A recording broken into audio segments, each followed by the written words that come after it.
Okay కదా, right. ఏదైనా కానీ ఫస్ట్ మనం అందరం కలిసి మీ తరఫున, నా తరఫున, స్టేట్ తరఫున, ముఖ్యమంత్రి తరఫున, ఇక్కడున్న సెక్రటరీ తరఫున పాస్ అయిన వాళ్ళందరికీ మనం కంగ్రాచులేట్ చేస్తాం. అంత మాత్రాన ఫెయిల్ అయిన వాళ్ళని మనం ఏమి మర్చిపోతున్నాం అనుకోకండి. ఇప్పుడు కొత్తగా ఎడ్యుకేషన్ పాలసీ వచ్చిన దాంట్లో కూడా నేను చాలా పర్టికులర్గా ఉన్నాను. ఫెయిల్ అయింది ఎందుకు ఫెయిల్ అయిందంటే మీరు అడిగిన క్వశ్చన్లు నాకు ఆ దినం జ్ఞాపకం లేదేమో అని ఫెయిల్ అయింది, కానీ నాకు చదువు రాదు అనుకోకండి. నాకు అన్నీ తెలిసి ఉండొచ్చు, పూర్తి పుస్తకం నాకు తెలిసి ఉండొచ్చు, కానీ మీరు ఆ దినం అడిగిన ప్రశ్నలే రాకపోవచ్చు.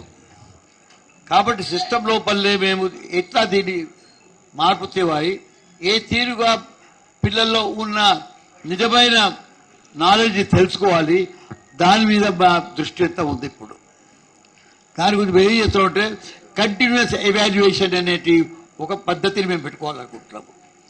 ఎవరు చేయాలా, ఎవరితో నాకు టీచ్ చేస్తూ ఉన్నారో వాళ్ళ ద్వారానే మనం ఎవాల్యుయేషన్ చెప్పిస్తూ ఉండాలి. ఏదో జ్ఞాపకం ఉంచుకొని రోడ్ మెథడ్గా మనం మెమరైజ్ చేసుకొని చెప్పడం కాకుండా, కాబట్టి అది ఉంది.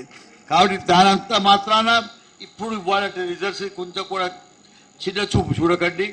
ఇవాళ పాస్ అయిన వాళ్ళు సంథింగ్ లైక్ 66 లక్షల మంది, 6,65,000 మంది పాస్ అయ్యారు. అవుట్ ఆఫ్ అపియర్ అయింది 4,45,000 మంది. అంటే ఎక్కువ ఉంది, నేను కరెక్ట్ ప్రిసైజ్ ఫిగర్ కాగితాలలో ఉంది.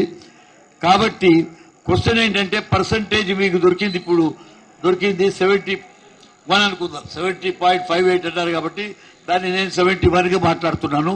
71% పాస్ కావడం చాలా చాలా శుభవార్త.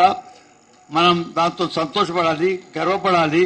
మన ఎడ్యుకేషన్ సిస్టమ్ ఆ తీరుగా పిల్లల్ని తీసుకెళ్తుంది అనేటి పదాలు నేను అందరికన్నా ఇక్కడ కంట్రోల్ ఆఫ్ ఎగ్జామినేషన్ ఏ తీరుగా మీరు కండక్ట్ చేసిన మిమ్మల్ని అభినందిస్తూ, టీచర్లని నేను ముఖ్యంగా గురువులని, మా టీచర్లని వాళ్ళకి చెప్తున్నారో వాళ్ళని అభినందిస్తా ఉన్నాను.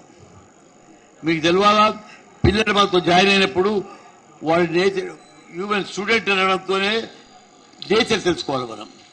హ్యూమన్ నేచర్తో పిల్లడు వస్తారు. పిల్లడు వచ్చేది ఫిజికల్, లేదా వాళ్ళ మైండ్ పెట్టుకుంటే మైండ్, అది ఈ రెండు కలిపితేనే హ్యూమన్ నేచర్ అవుతుంది. ఆ హ్యూమన్ నేచర్ని అర్థం చేసుకొని ఆ నేచర్కి తగ్గట్టుగా వాళ్ళకి అర్థం చెప్పించి వాళ్ళని ఎడ్యుకేట్ తీరులో తీసుకెళ్లాలి. ఎడ్యుకేషన్ అంటే ఏదో కొత్తగా ఇచ్చిన ఇది కాదు, మన చుట్టుపక్కల ఉన్న వస్తువులను తెలుసుకోవడమే education. Education is not a book. కాబట్టి మీకు చెప్తా ఉన్నాను, ఈ పరీక్షల లోపల ఎట్లా పాస్ అవుతామంటే, మన పుస్తకంలో 60 పేజీల పుస్తకంలో 60 పేజీలు 600 పేజీలు 300 పేజీలు చదువుకొని అది అర్థం చేసుకోవడం అదే ప్రపంచం కాదు. ఈ కాగితాల తర్వాత కూడా, ఈ పేజీల తర్వాత కూడా ప్రపంచం ఉంది, సమాజం ఉంది. ఆ సమాజాన్ని అర్థం చేసుకున్నప్పుడే మన నాలెడ్జ్కి దానికి సంబంధం ఉంటుంది. కాబట్టి ఎడ్యుకేషన్ అనేది సొసైటీతో సంబంధం. స్కూల్ అనేది సోషల్ స్పేస్. ఇది 4 గోడలలో ఉన్నది స్కూల్ కాదు, లేదా మన టీచర్ చెప్పిందే పూర్తి నాలెడ్జ్ కాదు. ఎందరో పుస్తకాలు చదవకుండా స్కూల్కి వెళ్ళకుండా కూడా ఆర్యభట్ట అట్లాంటి గ్రేటెస్ట్ పీపుల్ మన దగ్గర పుట్టినరు. కాబట్టి ఏదైనా ఈ ఇంటర్మీడియట్ ఇది ఒక టర్నింగ్ పాయింట్. నేను ఇంటర్మీడియట్ వాళ్ళకి చాలా స్ట్రెస్ చేసి ఎందుకు చెప్తున్నానంటే, నాకు కొంచెం చాలా మంది డిఫర్ అవుతూ ఉన్నారు దీంట్లో. కానీ ఇంటర్మీడియట్ అనేది ఒక అడోలసెంట్ ఏజ్ లోపల మనం ఏం కోరుకుంటాము, ఏం చేయాలా, నెక్స్ట్ ఏం చేయాలా అనేది ఉంటుంది. కాబట్టి ఇంటర్మీడియట్కి చాలా ప్రాధాన్యత ఉంది. నాకు చాలా సంతోషం ఏంటంటే, ఈ ఇంటర్మీడియట్లో స్టేట్ లెవెల్ ఫస్ట్ వచ్చింది మా సెక్రటరీ గారు. ఇక్కడ దేవసేన గారు కూర్చున్నారు, ఆమె స్టేట్ లెవెల్ ఫస్ట్ వచ్చింది. చాలా ముందు ఆ లాంగ్ లోపల నేను 3rd క్లాస్లోనే పాస్ అయినా. కాబట్టి ఏదైనా కానీ అంటే నాకు ఎందుకు నాకు 3rd క్లాస్ ఆమె ఫస్ట్ క్లాస్ చెప్పినంటే, నాకు ఇప్పుడు ఆమెకున్నంత నాలెడ్జ్ నాకు కూడా ఉంది. పరీక్షల మీదే పోకండి, నాలెడ్జ్ మీద పోండి అని చెప్పడానికి నేను చెప్తున్నా. ఏదైనా కానీ నేను ఫస్ట్ మిమ్మల్ని కంగ్రాచులేట్ చేస్తున్నా, మీ డిపార్ట్మెంట్ని కంగ్రాచులేట్ చేస్తున్నా. మీరు సెక్రటరీ పేరు చెప్పారు, ఆయన పేరు కూడా ఆయన లేకపోయినా కానీ ఆయన చేసిన కృషి, బి కృషి, మీ కంట్రోలర్గా ఉన్న మీ అసిస్టెంట్స్ వీళ్ళందరినీ అభినందిస్తూ ఇవాళ మీరు మీరు 9 లక్షల పిల్లల్ని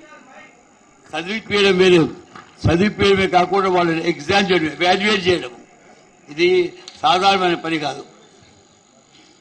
ఏ తీరుగా మనం ఎగ్జామినేషన్ సెంటర్ మేనేజ్ చేస్తున్నాం ఒకటవుతే, సెంటర్కి వచ్చే వాళ్ళు ఏ తీరుగా వస్తున్నారో అదొకటి, వాడికి భయం అనేది ఉన్నది అది పోగొట్టేటట్టు చూసేది కూడా కంట్రోల్ ఆఫ్ ఎగ్జామినేషన్ యొక్క చేతిలో ఉంది అని చెప్తా ఉన్నాను నేను.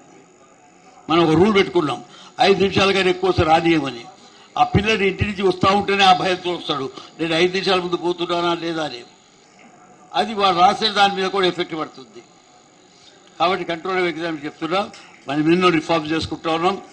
అన్ని ఏదైనా కానీ మిమ్మల్ని ఇంకొకసారి మిమ్మల్ని అందరినీ అభినందిస్తూ కంగ్రాట్ చేస్తూ, ఫెయిల్ అయిన వాళ్ళని కొంచెం కూడా మీరు డిసప్పాయింట్ కాకూడదు అని చెప్తున్నారు.